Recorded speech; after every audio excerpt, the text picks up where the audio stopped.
Assalamualaikum warahmatullahi wabarakatuh. Shalom, Om Swastiastu, Namo Buddhaya, Salam Kebajikan. Perkenalkan, nama saya Ummu Hulma, mahasiswi jurusan Biologi Fakultas Matematika dan Ilmu Pengetahuan Alam Universitas Sriwijaya. Di sini saya akan mempresentasikan tugas dari mata kuliah Ekofisiologi Tumbuhan, yaitu respon fisiologi tanaman padi Oryza sativa terhadap peningkatan air akibat pemanasan global. Seperti yang kita ketahui bersama bahwasanya air memegang peranan yang sangat penting bagi sektor kehidupan, bukan hanya bagi manusia saja tetapi bagi tumbuhan juga.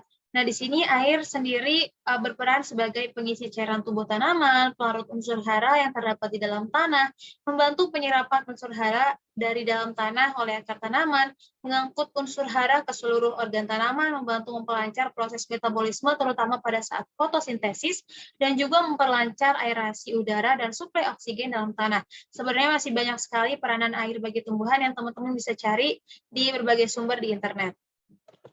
Nah, di sini air sangat mempengaruhi fisiologis dari tanaman, dan setiap tanaman memiliki kebutuhan atau kadar air yang berbeda-beda untuk membantu proses pertumbuhannya. Seperti contohnya tanaman hidrofit atau tanaman air tentunya memiliki kadar air yang lebih banyak untuk mempertahankan atau untuk memberlangsungkan metabolisme tanaman tersebut. Beda halnya dengan tanaman gurun seperti kaktus yang memerlukan hanya sedikit kadar air, tanaman tersebut sudah bisa memberlangsungkan metabolismenya. Nah, di sini kita mengambil tanaman padi. Ketika tanaman padi tersebut kelebihan air atau dalam kondisi terendam, maka akan terjadinya pengembangan akar menjadi lunak dan kemudian busuk. Ketika hal tersebut terjadi, akan berdampak kepada kematian tanaman. Dan hal tersebut juga berlaku kepada saat tanaman kekurangan air.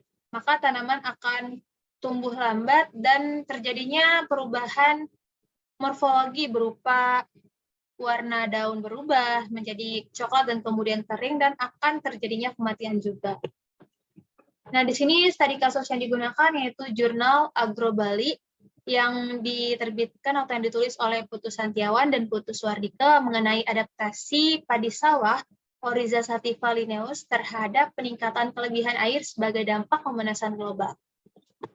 Seperti yang kita ketahui bersama bahwasanya pemanasan global sampai saat ini masih menjadi isu lingkungan yang banyak diperbincangkan, bukan hanya di Indonesia saja tetapi di seluruh dunia, karena ini merupakan pemanasan global ya.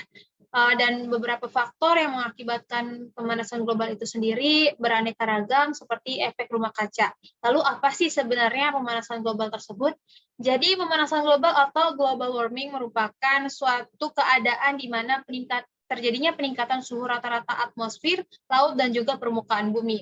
Nah, pemanasan global akan berakibat terhadap perubahan iklim, di mana perubahan iklim akan menjurus pada anomali iklim berupa kekeringan yang berlebihan atau disebut juga dengan El Nino, dan hujan yang berlebihan atau disebut juga dengan fenomena La Nina. Di sini kita akan berfokus pada fenomena La Nina, yaitu kenaikan curah hujan di atas normal atau di atas rata-rata, dan juga kenaikan kelembaban udara. Fenomena ini terjadi ketika suhu permukaan laut di kawasan Barat Pasifik menghangat dan akan menimbulkan curah hujan yang tinggi di kawasan Asia Tenggara dan Australia.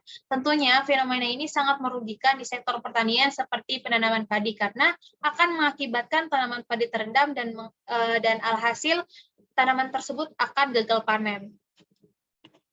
Nah, di sini kebutuhan air yang dibutuhkan oleh tanaman padi. Jadi meskipun padi sendiri lazim ditanam dengan metode penggenangan, tetapi perlu kita ketahui bahwasanya tanaman padi bukanlah tanaman hidrofit atau tanaman air, tetapi tanaman padi adalah termasuk tanaman C3. Nah, di sini di jurnal menerangkan bahwasanya tanaman padi membutuhkan sekitar 2.500 liter air untuk menghasilkan 1 kg butir gabah. Nah, kebutuhan air tersebut didefinisikan sebagai jumlah air yang dibutuhkan oleh tanaman pada satu periode untuk dapat tumbuh dan memproduksi secara normal. Di sini apa sih yang mengakibatkan atau apa sih akibatnya ketika tanaman non-hidrofit seperti padi tergenang air yang berlebih? Maka ketika genangan tersebut menutupi perakaran tanaman akan mengakibatkan kekurangan oksigen atau terjadinya hipoksia, di mana sel-sel akar tidak dapat bertahan hidup lama hingga akhirnya mati. Sel-sel akar yang rusak atau mati tersebut, terutama pada bagian silmnya, tidak akan dapat melakukan penyerapan air secara aktif, sehingga air tidak terserap dan tersangkut di bagian atas tanaman. Kondisi dari keterbatasan oksigen tersebut akan mempengaruhi pertumbuhan, perkembangan, dan juga keberadaan tanaman itu sendiri. Nah, di sini penyebab dari kerusakan padi yang diakibatkan oleh terendam air atau kelebihan air. Yang pertama adalah karena terbatasnya pertukaran oksigen seperti tadi, yaitu mengakibatkan kondisi hipoksia atau kekurangan oksigen yang dapat mengganggu proses metabolisme dari tanaman tersebut. Nah, kemudian yaitu pengaruh naungan. Penurunan intensitas cahaya yang diterima karena akibat adanya air yang menghalangi permukaan tanaman akan berpengaruh terhadap metabolisme atau juga membatasi proses fotosintesis bagi tanaman. Kemudian akan terjadinya karena akibat kerusakan mekanis, gitu. Jadi penyebabnya juga karena diakibatkan oleh kerusakan mekanis. Tanaman yang terendam air akan mengakibatkan morfologi atau daun menjadi layu, kemudian busuk. Tentunya hal ini sangat berdampak bagi metabolisme dari tanaman itu sendiri, sehingga tanaman lama-kelamaan akan mati karena terendam.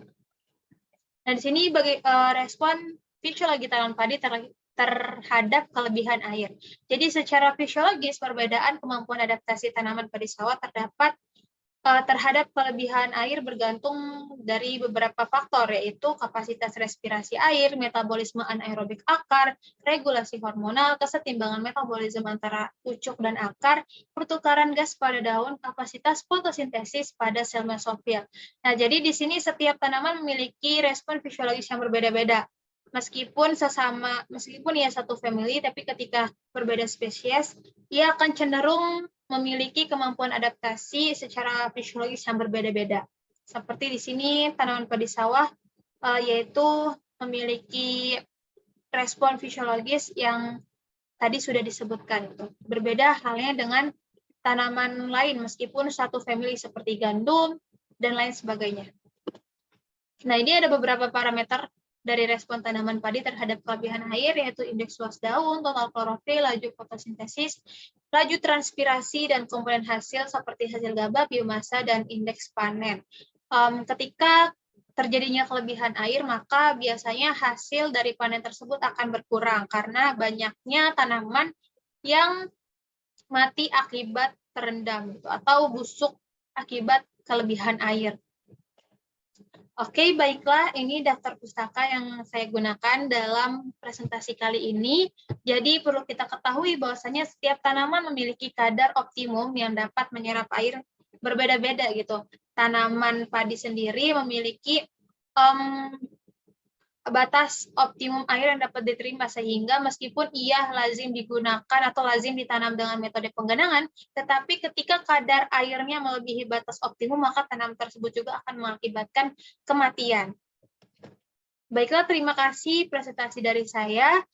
Sebagai kata penutup, di sini ada beberapa kata-kata, yaitu semua yang terdapat di semesta telah mendapatkan porsinya masing-masing. Bijaklah dalam segala hal, jangan serakah dan berlebihan, karena segala sesuatu yang berlebihan tidaklah baik.